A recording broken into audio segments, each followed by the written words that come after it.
Saudações alvinegras, meu nome é Regis, direto de Uckville, no Canadá. Hoje para falar, galera, sobre os nossos adversários, a tabela do campeonato. Faltam 5 jogos para acabar o campeonato e agora, meu irmão, a gente está olhando para todos os nossos adversários diretos e fazendo contas.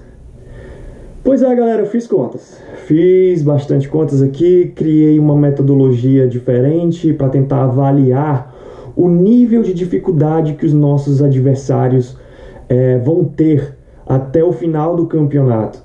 Então, eu vou tentar mostrar, eu fiz uns gráficos, umas tabelas, para tentar explicar para vocês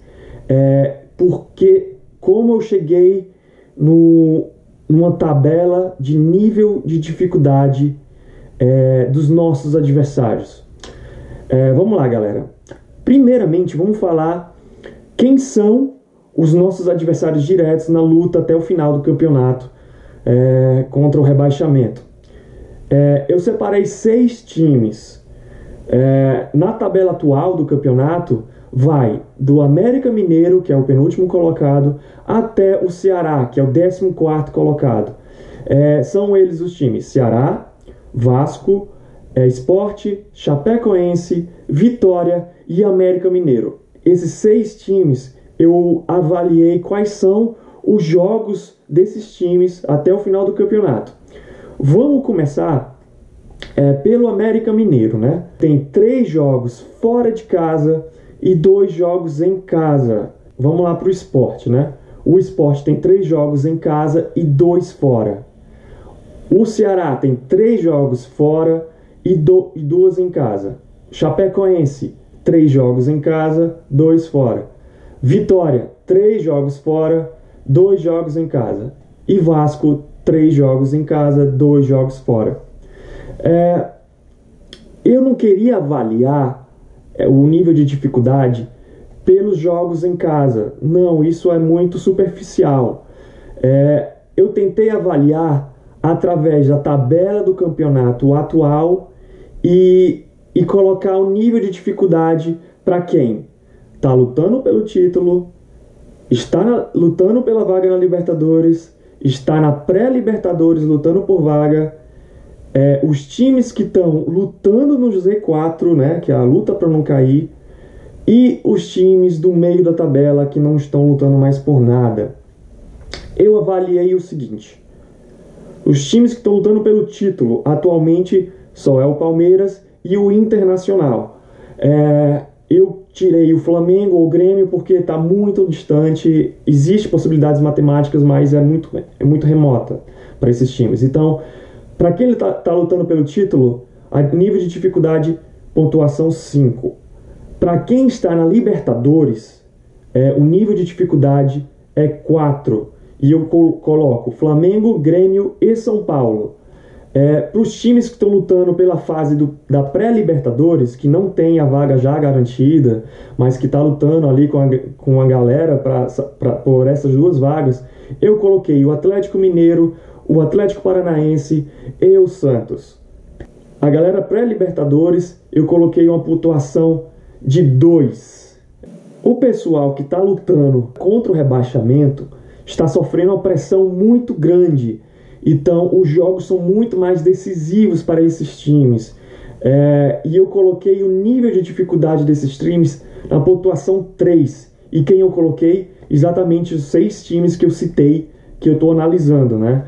Ceará, Vasco, Sport, Chapecoense, Vitória e América Mineiro. Esses 6 times eu coloco uma pontuação de dificuldade 3. O restante dos times eu coloquei como o meio da tabela. O meio da tabela são os times que não estão mais lutando por alguma coisa. Assim, eu coloquei também, por exemplo, Cruzeiro, Fluminense, Bahia, Botafogo, Corinthians e incluí o Paraná, que já está rebaixado. Então, nesses times, eu coloquei a pontuação 1 para enfrentar esses times.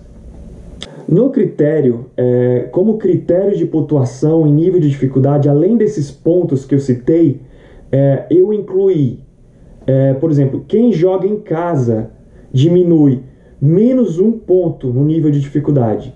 Quem joga contra adversário direto em casa diminui menos 2 pontos no nível de dificuldade. E quem joga fora de casa aumenta mais 1 ponto de dificuldade. E quem joga fora de casa contra adversário direto aumenta mais 2 pontos no nível de dificuldade. Enfim, galera, analisando todos esses critérios de pontuação, de nível de dificuldade, eu peguei os 5 jogos restantes de cada time e fiz uma tabela de pontuação. E nessa tabela de pontuação, gente, deu para concluir que o Ceará é o time que tem o menor nível de dificuldade, 6 times que estão lutando contra o rebaixamento. Vamos analisar quem são os times que tem um caminho mais difícil para conseguir fugir da zona de rebaixamento. Na pontuação 15, tem 3 times empatados. Tem o América Mineiro, tem o Sport e tem o Vasco. Para dizer assim, o Sport, dentre esses times, é o time que tem mais chance de fugir da zona.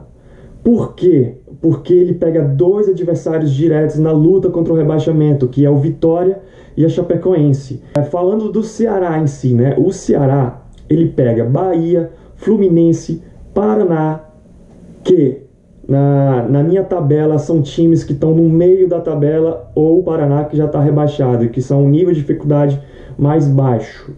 Você pega o Atlético Paranaense, que está lutando por uma pré-Libertadores, mas ao mesmo tempo que ele está lutando atualmente na pré-Libertadores, ele está na semifinal da Sul-Americana, já ganhou o primeiro jogo de 2-0 e pode ir para a final e pode conseguir a vaga da Libertadores pela Sul-Americana. Além de ser um título internacional para o Atlético Paranaense. Então, talvez o nível de dificuldade do Atlético Paranaense diminua. E o Ceará também tem uma grande vantagem, que é de pegar um adversário direto, que é o Vasco, na última rodada do campeonato, em casa. Então, gente, o Ceará, analisando todo esse cenário, o Ceará é o time que tem o menor nível de dificuldade dentre os 6 times. Eu estou colocando os gráficos aqui para vocês analisarem, tirarem as próprias conclusões, para dizer se faz sentido ou não o que eu estou dizendo.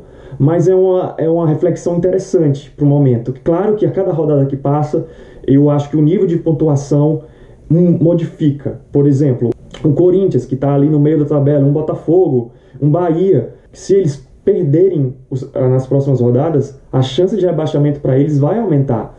Então, aí o nível de dificuldade para esses times modifica, né? Altera.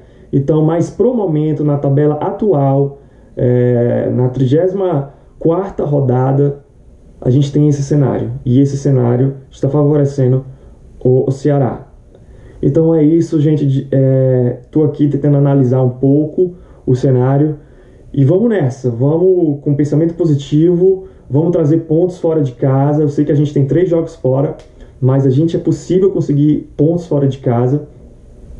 E é isso. E galera, se vocês puderem ajudar aí, se inscrever no canal, indicar os amigos e tal, se vocês estiverem gostando e tal, manda os comentários, se inscrevam. E é isso, vamos analisando porque é muito legal esse papo que a gente tem aqui de trocar ideias, tá ok? Valeu, até a próxima.